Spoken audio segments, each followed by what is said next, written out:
Paz e graça do nosso Senhor Jesus. Todo mundo bem? Essa chuvinha maravilhosa que veio para refrescar e elevar a umidade relativa do ar. Glória a Deus por isso. Deixa eu fazer aqui uma rápida pergunta. Tem alguém aqui que nos visita pela primeira vez essa noite? Por gentileza, levante a sua mão assim bem alto, para nós te conhecermos. Olha ali, sejam bem-vindos em nome de Jesus. Sejam bem-vindos vocês também. Sejam bem-vindos em nome de Jesus. E eu gostaria que vocês recebessem um lindo presente. Se porventura você não receber esse presente, você pode me procurar no final da reunião. Vocês vão receber sim, em nome de Jesus. Meus irmãos, antes de prosseguirmos com a palavra de Deus, nós queremos compartilhar pelo menos 3 avisos aqui rapidamente, assim como no domingo passado. E o primeiro aviso é que na próxima sexta-feira, às 20 horas, teremos aqui no prédio da igreja local o nosso Gera Clamor, que nada mais é do que a nossa vigília de oração. Então, se você é membro dessa casa, você não está convidado, você está convocado a ter um tempo de oração conosco aqui na próxima sexta-feira, às 20 horas. Amém? Segundo aviso, no sábado, próximo sábado, às 17 horas, teremos também aqui na igreja a Jornada da Visão. O que seria a Jornada da Visão? Para você que já tem caminhado conosco há um bom tempo e deseja conhecer um pouco mais da nossa visão, da nossa missão, dos nossos valores, da nossa história como igreja local e quem sabe se tornar membro dessa igreja, então no próximo sábado às 17 horas você está convidado. Eu só peço a gentileza de que se você for vir para a nossa Jornada da Visão, você pode acessar o link que está na biografia do Instagram da igreja e fazer a sua inscrição antes de vir, e vai ser bênção demais. E o último aviso, quem estava aqui domingo passado? Muitos, né? Então, no próximo domingo pela manhã, o culto vai ser aonde? O pessoal está ligado, ninguém esqueceu não.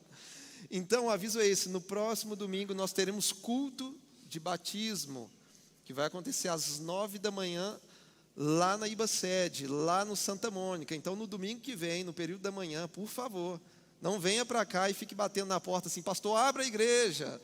Não vai ter ninguém aqui não, estaremos lá em unidade no culto de batismo. Lembrando que também no domingo que vem, às 18 horas, aí sim, estaremos aqui no prédio da Ibacentro, com muita alegria e muita adoração diante do nosso Deus. Amém? Vamos então continuar com a nossa série do Sermão da Montanha. Meus irmãos, quem esteve aqui no domingo passado viu que o assunto do domingo passado foi um pouco tenso. Nós estivemos falando sobre adultério, o pecado do adultério. Entendemos um pouco mais a respeito disso com base no texto sagrado. E como vocês sabem, nós estamos numa série onde trabalhamos com a exposição de versículo após versículo. E eu particularmente gosto muito disso, porque quando nós trabalhamos com uma série sequencial, isso livra nós pregadores de uma tentação. Qual é a tentação? A tentação de pregarmos sempre os nossos textos favoritos, os textos prediletos, textos que falam de bênçãos, de vitória, de avanço. Isso é muito bom, de fato, só que o nosso compromisso aqui é anunciar todo o desígnio de Deus. Toda a Escritura Sagrada, porque cremos que a Bíblia é a palavra de Deus de capa a capa. Então, dando continuidade à nossa série, o texto que vem na sequência, após o texto do adultério, é o texto de Mateus capítulo 5, versos 31 e 32, que fala sobre divórcio. Um tema também muito delicado, e eu peço por você a gentileza, abra comigo, Evangelho de Mateus, capítulo 5, versos 31 e 32. A Enterprise aí, Mateus capítulo 5, versos 31 e 32, e o tema da mensagem é: não quebre a aliança. Assim diz o texto, palavras do nosso Senhor Jesus. Também foi dito, aquele que repudiar a sua mulher deve dar-lhe uma carta de divórcio. Eu, porém, lhes digo, quem repudiar a sua mulher exceto em caso de relações sexuais ilícitas, a expõe a se tornar adúltera. E aquele que se casar com a repudiada comete adultério. Apenas até aí. Feche seus olhos por um instante. Pai, nós te rendemos graças pela tua palavra que foi lida nesta noite. Cremos que estamos diante da nossa única regra de fé e prática, Pai. E nós confiamos, ó Deus, na ação do teu Santo Espírito, que vem para nos confrontar, para iluminar o nosso entendimento com a sua santa verdade, Pai. Eu te peço que o Senhor, por meio do seu Espírito, possa nos convencer do pecado, da justiça e do juízo. Transforma o nosso coração, Deus. Transforma o nosso casamento, transforma as nossas famílias, para a glória do teu santo nome. Que o Senhor nesta noite, ó Pai, possa restaurar alianças, restaurar corações, ó Pai. Que o Senhor venha aproximar aqueles que estão distantes por algum motivo. Porque nós cremos que Tu és um Deus que faz novas todas as coisas, Pai. E nessa noite nós desejamos sinceramente viver o novo do Senhor, uma nova temporada, uma nova vida. Que o Senhor nos levante nesse tempo, nessa geração, como um exemplo de família bendita do Senhor, para a sua glória, em nome de Jesus. Amém. E amém. Existem estatísticas que são capazes de nos fazer chorar. E uma delas é estatística sobre o divórcio em nosso país. No Brasil, 1 a cada 3 casamentos termina em divórcio. Segundo o IBGE, de 2004 a 2014, o divórcio deu um salto de 161,4%. Só em 2016 foram 1,1 milhão de matrimônio contra 244 mil separações. Ainda segundo o IBGE, do ano de 1984 a 2016, foram mais de 7 milhões de divórcios registrados em nosso país. Isso equivale a uma média de 580 divórcios por dia. E certamente, se você fizer uma pesquisa séria sobre os principais motivos que levaram um casal a se divorciar, certamente você vai encontrar questões que envolvem infidelidade, questões que envolvam finanças, desinteligências, falhas na comunicação, abusos, vícios, compulsões e entre outras coisas.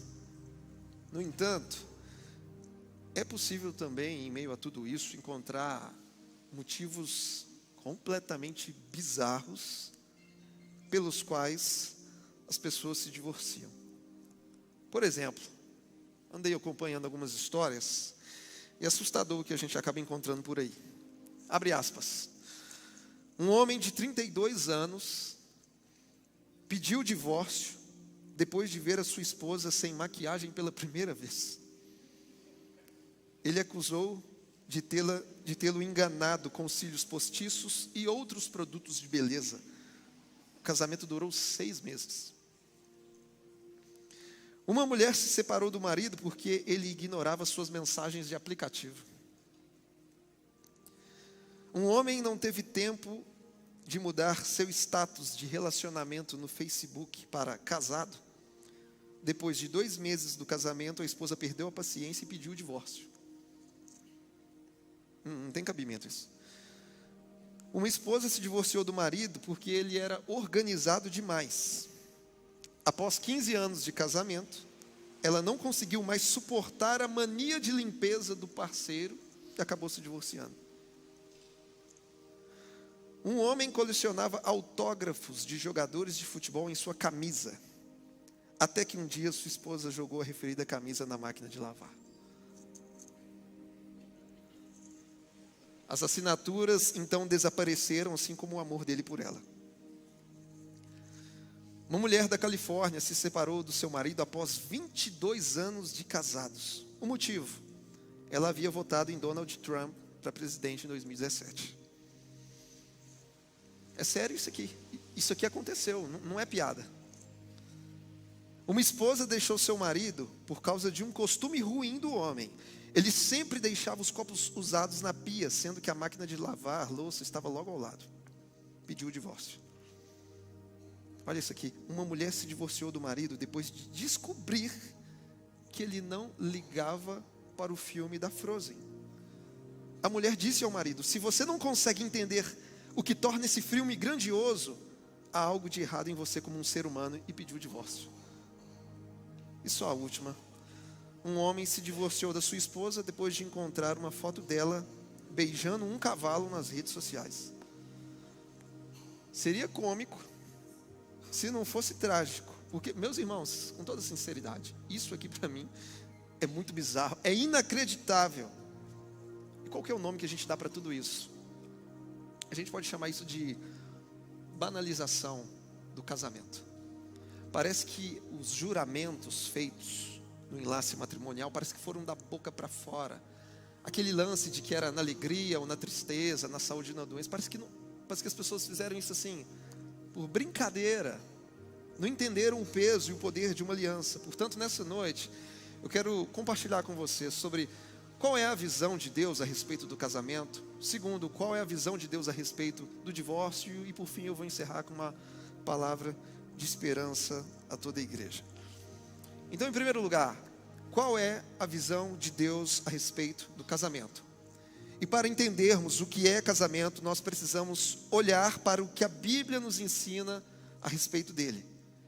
E de acordo com a Escritura, o casamento bíblico, o casamento cristão, ele possui pelo menos 4 fundamentos. Em primeiro lugar, o casamento cristão, ele é heterossexual. Porque lá em Gênesis capítulo 1, verso 27, a Bíblia vai dizer que no princípio Deus criou homem e mulher. Então, em primeiro lugar, o casamento bíblico, o casamento cristão é heterossexual. Em segundo lugar, o casamento bíblico, ele é monogâmico. Ele não é poligâmico. Porque no princípio Deus não criou muitas Evas para um Adão. Ou não criou mais de um Adão para uma só Eva. Não, é um Adão para uma Eva. Então o casamento bíblico, ele é monogâmico. Terceiro fundamento de um casamento bíblico, ele é monossomático. Gênesis capítulo 2, verso 24 vai dizer que o homem deixará pai e mãe, unir-se-á à sua mulher, e os dois se tornarão uma só carne. Isso é ser monossomático. E por fim, o quarto pilar do casamento bíblico é que ele é indissolúvel.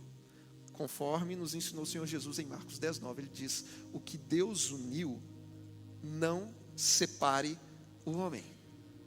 Basicamente falando, esse é o casamento de um cristão, heterossexual, monogâmico, monossomático e indissolúvel. Então, o que é casamento?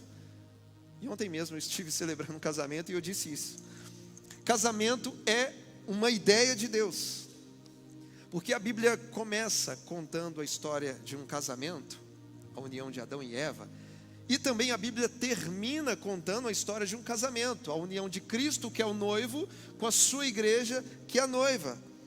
Portanto, o casamento não é uma criação, uma invenção da humanidade. O casamento é uma ideia de Deus, porque a Bíblia fala de casamento de Gênesis a Apocalipse. Então, casamento não é um evento, casamento não é um contrato, mas é uma aliança para a vida inteira. E o que é aliança? Aliança é o mais alto nível de compromisso. Aliança significa lealdade até a morte. Por isso entendemos que casamento é um pacto. É um juramento público diante de Deus e diante dos homens de que queremos passar o resto de nossas vidas ao lado de uma pessoa. É uma aliança onde deixa-se de viver o eu para poder viver o nós, como expressão de união plena. É um marco espiritual onde Deus não simplesmente une pessoas, mas Ele une propósitos para a sua glória. E esse é o propósito central de um matrimônio, de uma aliança, é fazer com que Deus seja glorificado, conforme nos instruiu o apóstolo Paulo na sua primeira carta aos Coríntios, quando ele diz: portanto, quer comais, bebais, ou façais qualquer outra coisa, façam tudo para a glória de Deus. Então, para que o nosso casamento existe? Para que Deus seja glorificado. Casamento é algo tão expressivo aos olhos de Deus, que Ele utilizou a união de um homem com a sua mulher, para traduzir simbolicamente a união de Cristo com a sua igreja. E, portanto, a união do casal prefigura uma realidade espiritual, porque o matrimônio é um apontamento profético para a união de Cristo com a igreja. Portanto, a aliança que temos com o nosso cônjuge deve refletir a aliança que Jesus fez com a sua igreja. É por isso que todas as vezes que um cristão se divorcia, ele está com esse ato comunicando a toda a sociedade que a aliança que Cristo fez com a igreja não tem valor nenhum. E a pergunta que eu faço nessa noite é: será que os nossos casamentos estão refletindo a aliança que Jesus fez com a sua igreja? E na verdade, o que muita gente não entende é que casamento não vem pronto. O casamento não é um produto que você compra lá na Shopee. Casamento não é algo que você compra na internet, ele chega prontinho na sua casa. Casamento é algo que se constrói. É algo que os cônjuges edificam juntos para a glória de Deus. Por exemplo, quanto tempo você precisa estudar para ser médico? 5 anos? 6? 7? 10? Minha esposa fez 10 lá embaixo. Quanto tempo se estuda para se tornar um advogado? Quanto tempo se estuda para se tornar um professor universitário, um dentista, um engenheiro? Agora eu te pergunto, quanto tempo você estudou para se tornar marido? Quanto tempo você estudou para ser uma esposa? Quanto tempo você gastou estudando antes de poder se casar? Hoje em dia, se por exemplo você chegar para o Estado e falar assim: Estado, eu quero dirigir, o Estado vai dizer assim para você: você quer dirigir? Então você vai se matricular num lugar chamado autoescola.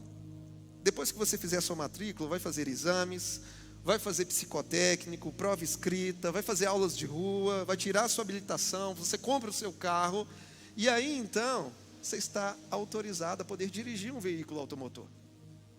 Tem um processo, tem um treinamento, tem uma habilitação, uma capacitação até você chegar lá. Outro exemplo: se você chegar em qualquer hospital agora, chega lá no pronto-socorro e fala assim: eu quero operar uma pessoa, eu quero fazer uma cirurgia em alguém. Se a pessoa tiver um coração bom, ela não vai nem rir da sua cara e falar assim: você quer fazer uma cirurgia? Então faz o seguinte, você vai fazer uma provinha chamada vestibular. Aí você fica 5 anos na faculdade lá de medicina, depois faz a sua residência, aí depois você volta aqui, que você vai estar habilitado a poder realizar então uma cirurgia. Agora no casamento é diferente. Chega lá para o Estado e fala que você quer casar. Chega para o Estado: não, eu quero casar. Aí o Estado diz para você: você quer casar? Aqui ó, assina esse papel. Só assinar. Tem que fazer curso, não tem que se capacitar, não tem que aprender nada. Não, assina aqui ó, está tudo casado. Como se o casamento fosse menos importante do que uma carreira médica, do que uma carteira de habilitação. Então é fácil casar, você não precisa estudar, não precisa de aprovação, não precisa de nada. Basta assinar um papel e está tudo resolvido. Por isso o que eu estou dizendo: casamento não vem pronto. Casamento é algo que se constrói. É algo que os cônjuges edificam para a glória de Deus. Porque se trata da união de 2 seres humanos em construção. Lembrando aqui que ninguém é perfeito. Casais que estão aqui me ouvindo, leiam bons livros sobre casamento. Leiam bons livros sobre família e criação de filhos. Invista em seu matrimônio. E não desista no tempo da crise, porque vocês estão em construção. Não jogue a toalha, não desista do seu casamento, porque casamento é uma ideia de Deus, é uma aliança para a vida inteira. É uma lealdade até a morte. Então a gente entende claramente qual é a visão de Deus a respeito do casamento. Agora, em segundo lugar, qual é a visão de Deus a respeito do divórcio? E eu começo dizendo que A visão de Deus a respeito do divórcio é um olhar de ódio. Como assim, pastor? Mas Deus tem um olhar de ódio a respeito do divórcio? Sim, Ele tem. O profeta Malaquias, capítulo 2, verso 16, diz: porque o Senhor, o Deus de Israel, diz que odeia o divórcio e também aquele que cobre de violência as suas roupas. Diz o Senhor dos exércitos: portanto, tenham cuidado e não sejam infiéis.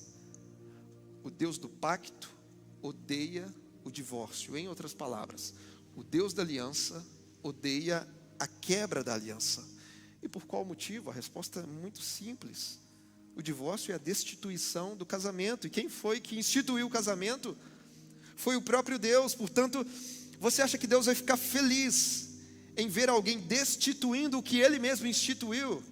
Você acha que Deus vai ficar extremamente alegre ao ver alguém desfazendo o que Ele fez? A resposta é não. Deus odeia tudo aquilo que vem para destituir o que Ele mesmo instituiu. Portanto, eu te digo que a visão de Deus sobre o divórcio não é nada boa.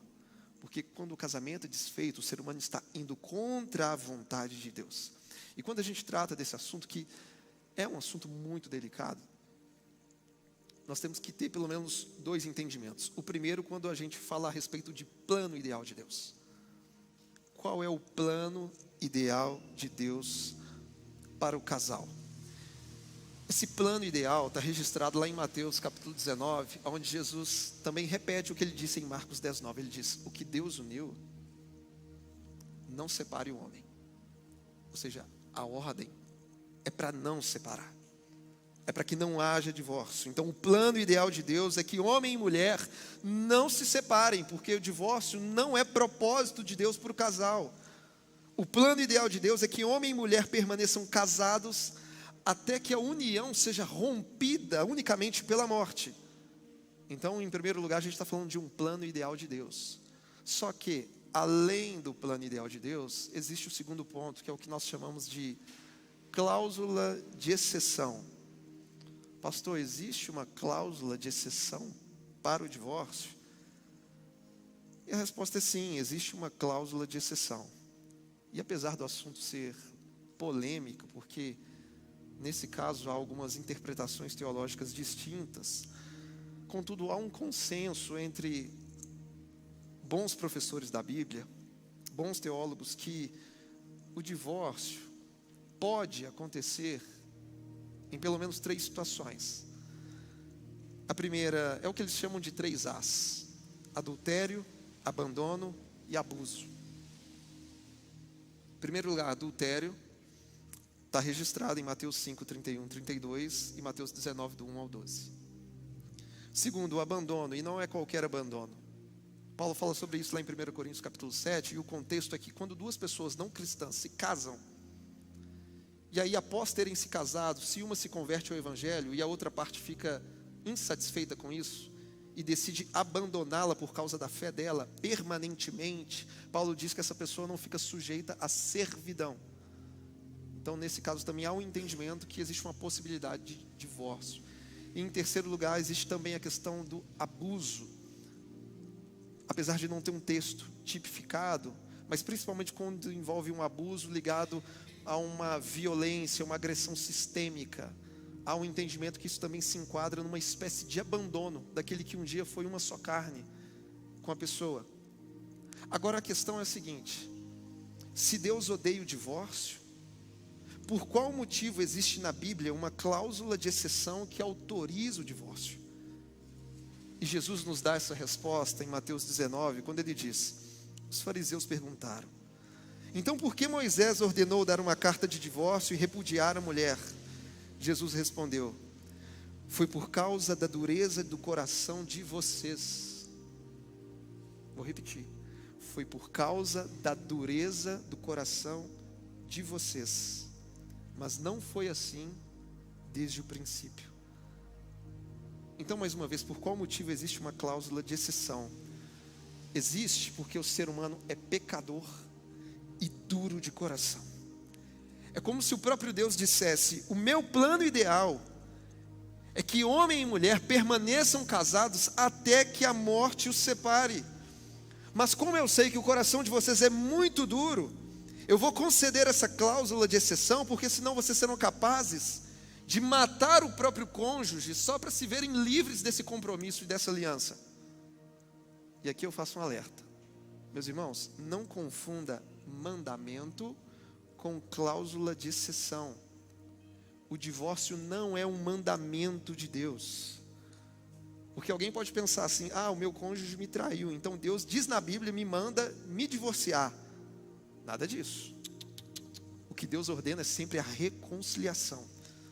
Então o mandamento de Jesus é: o que Deus uniu, não separe o homem. E a cláusula de exceção diz: se houver adultério, você pode, não que deve. Você deve a reconciliação. Então você pode, não que deve. Você pode se divorciar. Portanto, não confunda mandamento com cláusula de exceção. Portanto, nesse texto, Jesus está permitindo e não ordenando o divórcio, porque o divórcio não é um mandamento de Deus. E é bom explicar algo que é importante, porque o texto que foi lido nessa noite, ele está inserido dentro de uma realidade cultural e religiosa lá do primeiro século. Porque no tempo de Jesus, existiam duas principais escolas rabínicas: a escola rabínica de Hillel e também a escola rabínica de Shammai. E qual seria a diferença basicamente? A diferença é que a escola rabínica de Hillel era mais relaxada e era mais liberal. E a escola rabínica de Shammai era mais rigorosa e conservadora. E naquele contexto do primeiro século, a finalidade de uma escola rabínica era discutir, interpretar e oferecer recomendações de como observar e guardar a lei de Moisés. Por exemplo, quando essas duas escolas rabínicas, Hillel e Shammai, elas debatiam a respeito da questão do divórcio, o que acontecia? A escola rabínica de Shammai, que era mais conservadora, dizia que o divórcio só poderia acontecer em caso de infidelidade sexual. Essa era a escola de Shammai. Contudo, a escola de Hillel, que era liberal, dizia que o divórcio poderia acontecer por qualquer motivo. Se a esposa acordou com o cabelo não tão arrumado e o marido não gostou, para a época, para eles, dentro da escola liberal de Hillel, podia divorciar. Se a esposa fez uma sopa e queimou a sopa, podia se divorciar dela. Era por qualquer motivo. Isso acontecia naquele tempo. E no tempo de Jesus havia uma cultura de facilitação do divórcio. E parece que hoje continua do mesmo jeito. Porque hoje as pessoas estão se divorciando por qualquer motivo. E a Bíblia não autoriza divórcio por qualquer motivo. Não adianta um dia você chegar diante de Deus e dizer assim: Pai, eu me divorciei por incompatibilidade de gênio. Senhor, eu me separei porque o diálogo era difícil. Eu me separei porque nós gostávamos de coisas diferentes. Eu me separei porque o meu relacionamento esfriou. Meu irmão, não. Isso nunca foi motivo para divórcio. Aonde que foi parar aquela promessa que era na alegria e na tristeza? Aonde foi parar o juramento de que seria até que a morte os separasse? Será que foi da boca para fora? No texto bíblico que foi lido hoje, o que Jesus está ensinando é o seguinte: se você é cristão, decidir se divorciar por motivos fúteis e depois procurar uma outra pessoa para se relacionar, diante de Deus você estará cometendo adultério. Porque o que Deus une não pode ser desfeito pelo homem. Mesmo que esse casamento tenha sido desfeito segundo a lei dos homens, ele não foi desfeito segundo a lei de Deus. Então aqui no texto o que Jesus está fazendo é desestimulando a prática do divórcio. E meus irmãos, o divórcio não vale a pena. Não vale. Eu quero compartilhar com vocês alguns motivos para você não se divorciar. Primeiro, o divórcio é o rompimento permanente de uma família. A sensação de segurança e proteção que as crianças sentem é prejudicada dentro do lar. As crianças são forçadas a administrar emocionalmente dois ambientes, duas casas, dois conjuntos de regras, dois climas diferentes e tantas outras coisas. A criança é frequentemente colocada no meio dos pais por não se darem bem e é usada como pombo-correio para levar e trazer recados. Pessoas divorciadas afirmam que o divórcio é como uma casca sobre uma ferida. E quando eles pensam que a cura, que ocorre lentamente, está finalizando, geralmente acontece algo que abre de novo aquela ferida e compromete todo o processo de cicatrização. Ou seja, a ferida é sempre arranhada e nunca sara completamente. O divórcio significa o fim de relacionamentos muito significativos com amigos que, infelizmente, precisam escolher lados, mesmo que respeitosamente. O divórcio afeta a vida financeira, tanto do homem quanto da mulher. E eu gostaria que todos os pais ouvissem isso. Ao se divorciarem, os pais estão mandando uma mensagem para os filhos de que o divórcio é sempre uma opção viável e natural quando se passa por alguma crise. E com tudo isso, nós chegamos à conclusão de que o divórcio não vale a pena. Eu citei aqui hoje à noite Gênesis 2:24, que diz que o marido vai se unir à sua esposa. Essa palavra unir no hebraico é representada pelo termo dabak, que indica, é traduzido como uma solda. Portanto, o divórcio é a quebra dessa solda. O divórcio é uma guerra onde marido e esposa saem mutilados. Divórcio é a apostasia do amor, é você rejeitar alguém que um dia foi intensamente desejado por você. O divórcio é a carnificina daqueles que um dia se tornaram uma só carne. Meus irmãos, o divórcio não vale a pena, porque nem o divórcio, nenhuma das partes sai ganhando. O marido perde, a esposa perde, os filhos perdem. Me lembro uma vez em uma reunião de pais na escola da Sara, e a professora fez uma pergunta. E a pergunta que ela fez veio da seguinte forma: o que vocês pais seriam capazes de fazer por amor aos seus filhos? E a resposta foi quase que uníssona, unânime. Os pais começaram a falar assim: não, eu faria qualquer coisa por amor aos meus filhos. Eu daria a minha vida por amor aos meus filhos. Seria capaz de fazer qualquer coisa. E aí, logo após, a professora veio com a segunda pergunta: e quantos aqui seriam capazes de permanecer casados com a mesma pessoa por amor aos seus filhos? E aí nem todas as mãos se levantaram, aqueles que afirmavam que fariam qualquer coisa e que dariam a vida. E nessas horas, diante de alguns casos, não todos, eu vejo que na hora do divórcio, pai ou mãe não está amando o filho coisa nenhuma, está preocupando consigo mesmo apenas. Uma atitude completamente egoísta. A psicóloga norte-americana Judith Wallerstein, em seu livro Lei e Divórcio, traçou o perfil psicológico dos filhos de pais divorciados. 25% não conseguem concluir os estudos. 60% necessitam de tratamentos psicológicos.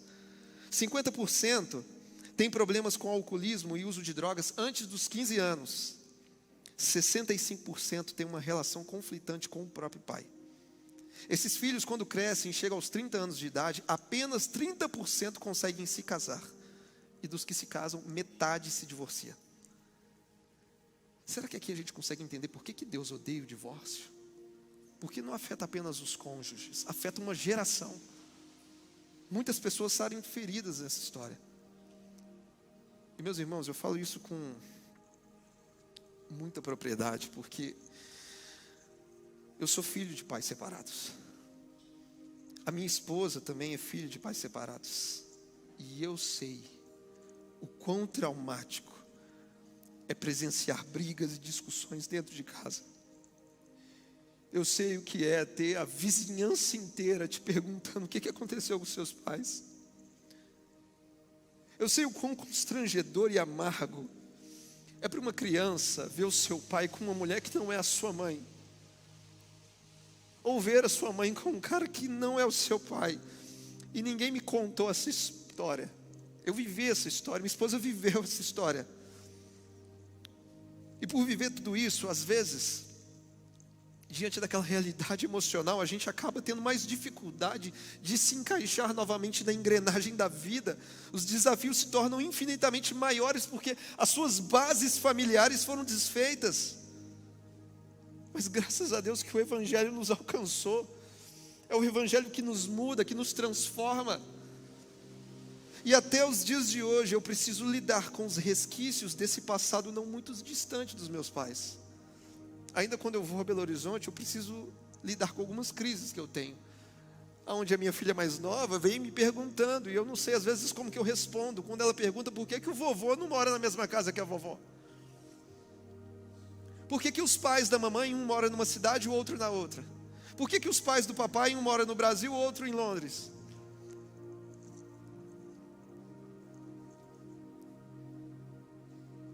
Deixa eu falar uma coisa para vocês. Eu e a minha esposa, nós já sofremos demais por causa do divórcio dos nossos pais. Por isso que eu e ela, nós entramos em acordo e nós reafirmamos a nossa aliança. Nós dissemos um para o outro, a história dos nossos pais não vai se repetir em nós. Nós iremos permanecer casados até que Jesus volte, ou até que um de nós volte para Ele. Nós seremos a resposta de Deus para as nossas filhas, para as nossas netas, para os nossos bisnetos, para a nossa descendência. Tudo que eu e ela sofremos por causa do divórcio dos nossos pais, isso vai parar na gente, vai parar em nós. As nossas filhas não vão sofrer por causa disso. Os nossos netos um dia terão a alegria de visitar a casa do vovô e da vovó no mesmo endereço, porque nós vamos permanecer casados até que a morte nos separe. E eu estou falando tudo isso, não é uma forma de você entender que filho é o que segura casamento. Não. Porque tem casal que fica junto até os filhos irem embora e depois divorcia. Não. O que sustenta casamento é a aliança. É a consciência de que um dia vocês fizeram um juramento e a principal testemunha desse juramento foi o próprio Deus. Por isso eu quero encerrar trazendo uma palavra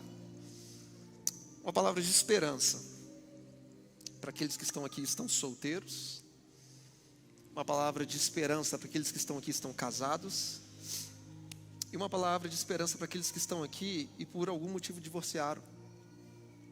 Em primeiro lugar, uma palavra de esperança aos solteiros. Fiquem tranquilos, vocês ainda vão casar, viu?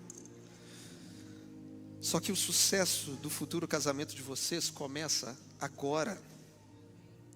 Escolha com sabedoria a pessoa pretendente.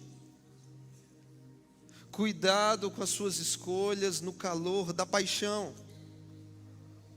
Dr. Pedro Calabres diz que paixão é um estado de demência temporária. A palavra paixão vem do grego patos, é uma patologia. E eu sempre digo que todo mundo tem um cérebro, até o dia que se apaixona. É tão apaixonado que fica cego. Está todo mundo vendo que a pessoa não presta, que é um traste, mas você fala assim, não é a pessoa perfeita para eu casar, pastor. Eu falei assim, meu Deus do céu, abre os olhos, Jesus. Então você que está solteiro, verifique se essa pessoa pretendente ama a Jesus profundamente. Verifique se ela tem o caráter de Cristo. Verifique qual é a cultura pessoal e familiar dessa pessoa. Procure saber quais valores e princípios ela carrega. Investigue o histórico de vida. Converse sobre projetos, sonhos, objetivos. Não tenha pressa, não se desespere. Não se precipite, porque é o seu futuro que está em jogo. É uma fase que requer prudência, conselho e muita oração. Então fica tranquilo, não desespera não. Em segundo lugar, a palavra para quem está casado. Permitam que Jesus seja o Senhor desse casamento. Salmo 127, verso 1 diz: se o Senhor não edificar a casa, em vão trabalham os que a edificam. Ou seja, se Cristo não for o Senhor desse casamento, se Ele não estiver governando esse matrimônio, o casal vai se esforçar para dar certo, mas no final vai ser tudo em vão. Então, permita que Jesus governe a aliança de vocês. E outra coisa, meus irmãos, vamos ser bem sinceros. Tira seu casamento do piloto automático. Está na hora de reacender o fogo desse relacionamento. Quem é casado está entendendo o que eu estou falando. Reveja a rotina e a agenda de vocês. De quanto em quanto tempo você separa um momento especial só para vocês dois? Qual foi a última vez que vocês tiveram um jantar romântico? Qual foi a última vez que vocês tiveram assim, uma conversa gostosa, prazerosa, com muitas risadas, sem ter que ficar falando de filho, finanças, trabalho, ministério? Manda esses meninos para a casa da sogra. Qual foi a última vez que você surpreendeu o seu cônjuge? Então não deixe o seu casamento cair no piloto automático, não seja previsível. Cultive o romantismo. Marido, antes de sair do trabalho, escreva bilhetes para sua esposa. Abra a porta do carro, feche a porta do carro para ela. Esposa, receba o seu marido com carinho. Para de ser essa chatura cósmica dentro de casa, só fica reclamando, cobrando. Seja carinhosa. Marido, compre flores para sua esposa, porque isso não saiu de moda. E eu disse de manhã lá em casa, que minha esposa não gosta de receber flores. Ela se sente mais amada se eu chegar em casa com 1 quilo de picanha. Ela gosta de um buquê de carne, assim, sabe? Descubra a linguagem de amor do seu cônjuge, porque às vezes você está investindo na linguagem de amor errada e vai dar ruim mesmo. Você vai se cansar e a pessoa não vai se sentir amada. E uma dica infalível: beije mais e reclame menos. Isso aqui é certeiro. Eu não sei se você sabe, o beijo aumenta a imunidade física. Tem alguém gripado aí? Não. Você está gripado? Não. Então o beijo aumenta a imunidade física. O beijo alivia o estresse. Ele funciona como um antidepressivo natural. O beijo previne rugas, porque é uma ginástica facial que movimenta 29 músculos e 5 nervos. E o melhor de tudo, beijar emagrece queimando 6 calorias por minuto. Tem um estudo que diz que o beijo faz viver mais. E diz que homens que beijam suas esposas antes de saírem para o trabalho vivem mais do que aqueles que não fazem. Portanto, meu irmão, nem que seja para continuar vivendo, beija essa mulher. Cultive o romantismo, meus irmãos. Lá em casa, eu e minha esposa, nós temos uma playlist secreta do Spotify, só eu e ela. E não adianta me pedir link não vou mandar para ninguém. E o mais importante, casal, mantenha a vida sexual ativa. A não ser que o marido ou a esposa esteja passando por um momento de enfermidade. Mas se não for esse o caso, tem que ter vida sexual ativa. Deve-se manter uma constância saudável. Casamento, meus irmãos, é que nem um jardim. Você precisa regá-lo diariamente até que ele volte a florescer. Então essa noite volte a regar o seu jardim com oração, com amor. Volte a regar o seu matrimônio e não desista do seu casamento.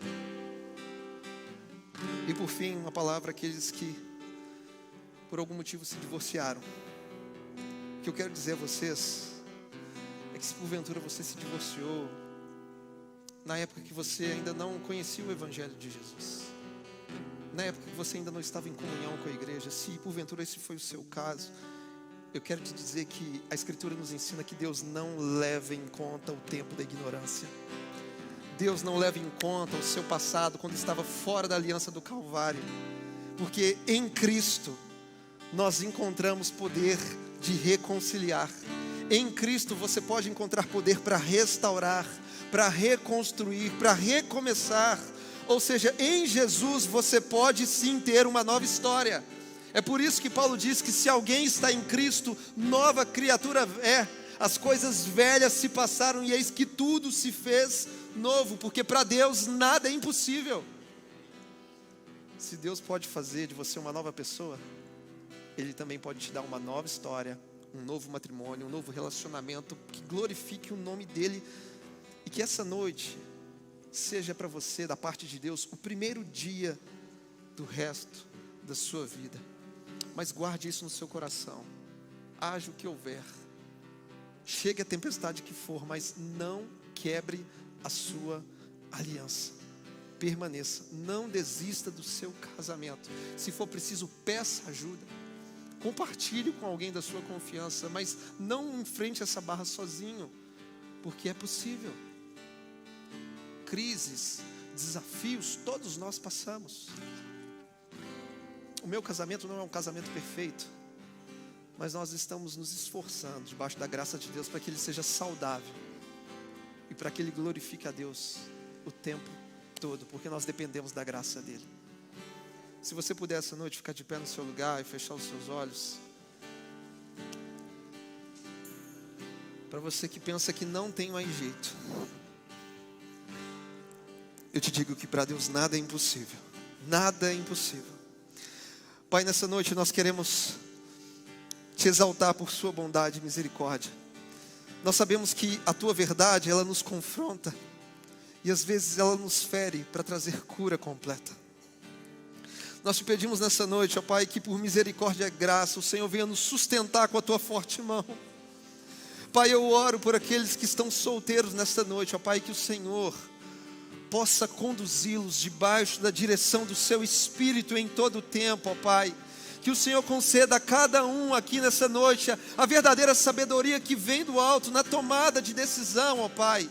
Não permita, Senhor, que aquele período da paixão venha cegar os nossos irmãos e as nossas irmãs, mas que tudo seja decidido debaixo do conselho da sua palavra, da sua santa vontade, ó Deus, em nome de Jesus. Livra, Pai, os nossos irmãos, as nossas irmãs de todo laço, ó Pai.